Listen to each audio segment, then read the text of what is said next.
Acorda, sucupira!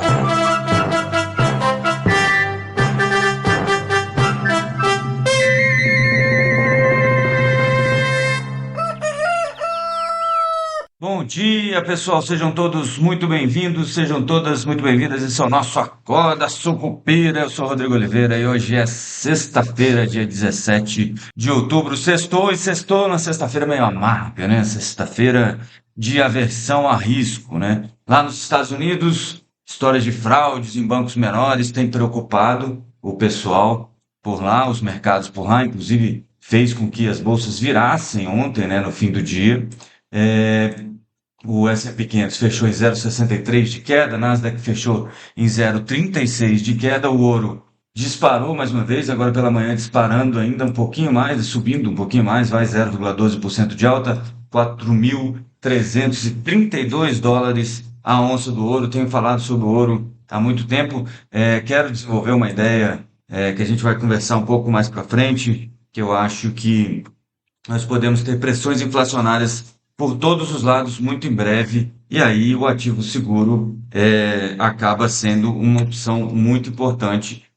E aí o ouro, né, está cada vez mais sendo o ativo seguro procurado, porque o dólar também deve perder é, valor, né, nesse sentido também, nessa história de inflação, mas isso é para outra conversa, né? E só para lembrar, o Bitcoin, que seria o ouro digital, em queda de 3,39% aos 104.541 dólares o Bitcoin. E para você ver como são as coisas, no ano o ouro sobe 63% e o Bitcoin 8%, né? Então, basicamente, escolheram quem será o ativo seguro para a próxima safra de problemas, se a gente vier a ter, né, uma safra de problemas. Mas vamos lá, vamos para o que interessa. Além desse problema nos Estados Unidos, que está causando um pouco mais de comoção nos mercados lá,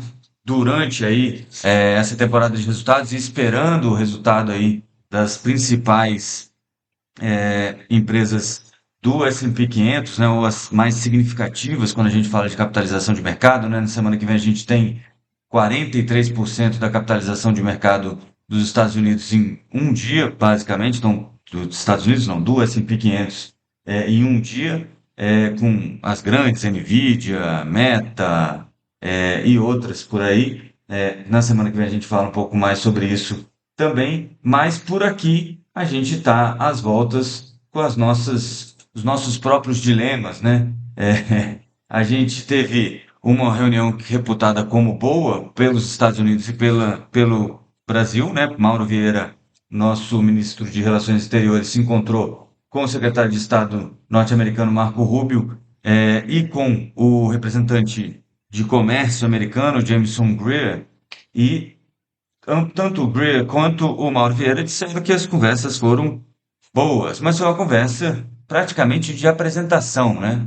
O Marco Rubio foi se apresentar ao Mauro Vieira e Mauro Vieira foi se apresentar ao Marco Rubio e nada foi decidido, obviamente. Tem possibilidade de encontro entre Lula e Trump, mas isso não deve ser feito muito em breve. Tem possibilidade de uma revisão das tarifas de 50% que foram majoradas aí pelos Estados Unidos contra a gente lá em julho, mas por enquanto, como eu estou dizendo, nada concreto, né? Foi realmente uma conversa para se apresentarem, né?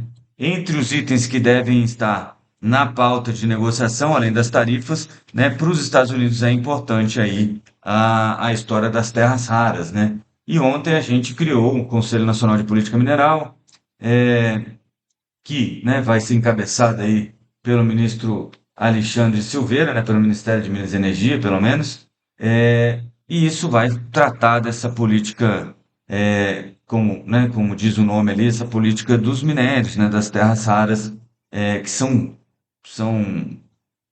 itens, são elementos críticos, né, elementos extremamente importantes para essa nova onda de tecnologia, né? Inclusive, eu vou ver se eu compartilho com vocês no Notes do Substack. Então, quem não segue lá no Substack, esquinasucupira.substack.com, um videozinho da Sky, tá em inglês, vou ver se consigo legendar também, mas provavelmente não, sobre a importância dos minerais críticos, né, dessas terras raras, como o pessoal está chamando, e por que que isso está causando tanto frisson, né? Mostra ali 44% das reservas estão na China, 22% no Brasil, mais 90% do tratamento desses minerais, então 90% do mercado real desses minerais está sob domínio chinês. E isso é o que tem preocupado. E você vai usar tudo isso, principalmente os ímãs, né? Que a gente ouve imã e pensa que é aquela brincadeira de criança, mas tem imã em praticamente tudo, né? Fone de ouvido, nesses fones novos, celulares, quase tudo que tem tecnologia tem ímã, e o ímã mais pequeno precisa aí de um componente desses minerais críticos, né? Esses menores, esses ímãs menores precisam de minerais críticos e por isso é tão importante, o controle dessa reserva estratégica é tão importante, né? É, Bom, então isso deve vir a ser um dos itens a serem discutidos com os Estados Unidos, provavelmente é onde a gente vai ter uma vantagem, digamos assim, entre aspas, né? Mas uma vantagem nas negociações ou algo para entregar para os Estados Unidos em troca da queda das tarifas para as nossas commodities. Além disso, uma outra coisa que tem preocupado o Brasil, mas que não parece preocupar o governo, é uma solução para a saúde fiscal brasileira, né? Então, a MP 303 caducou, o governo diz que deve procurar, né, alguns itens que estavam na MP que seriam consenso e reeditar isso para ver se consegue votar com velocidade, né? Isso o senador Jacques Wagner, que é líder do governo, né, chegou a dizer isso e esses itens podem reduzir um pouco do problema, mas a maior parte ainda está sob discussão, né? E o governo parece que não tem um plano B, né? O governo, a ideia é sempre reeditar o que ele já tentou. Então, o governo não tem alternativas, não tem, aparentemente, pelo menos, não tem conseguido pensar novas formas, novas respostas para tudo isso, né?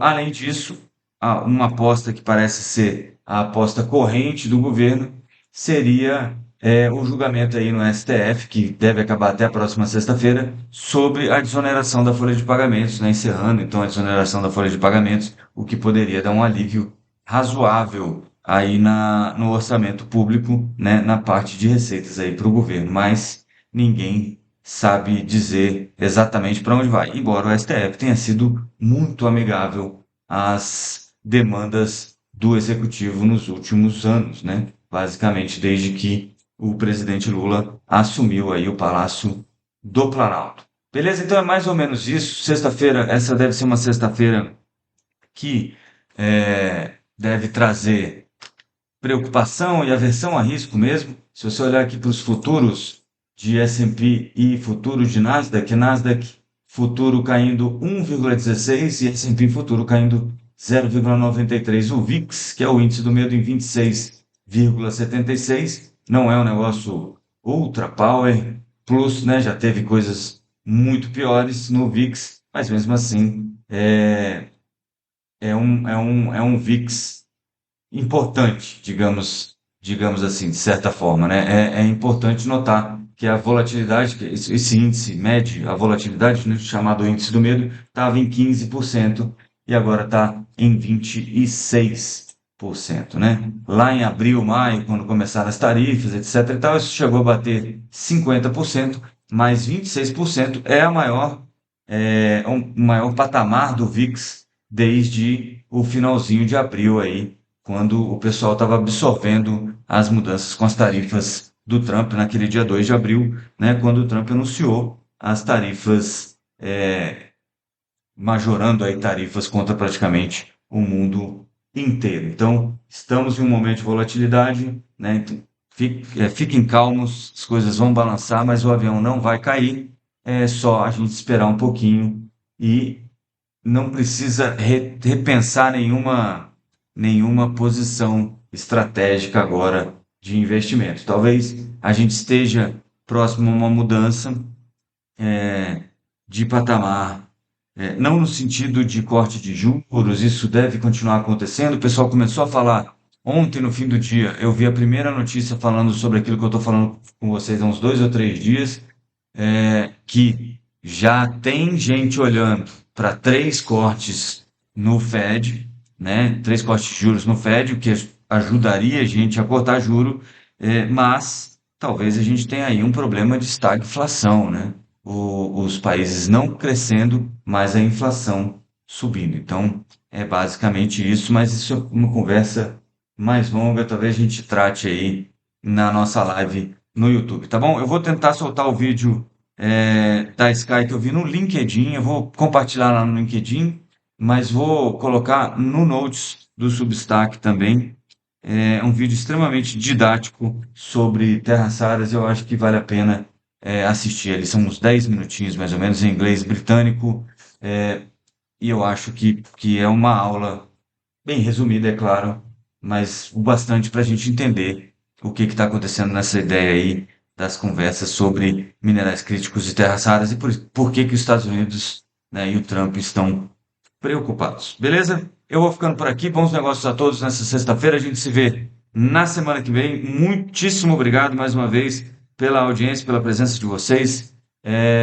E a gente então se encontra na semana que vem. Bom fim de semana, bons negócios e avante, sucupira!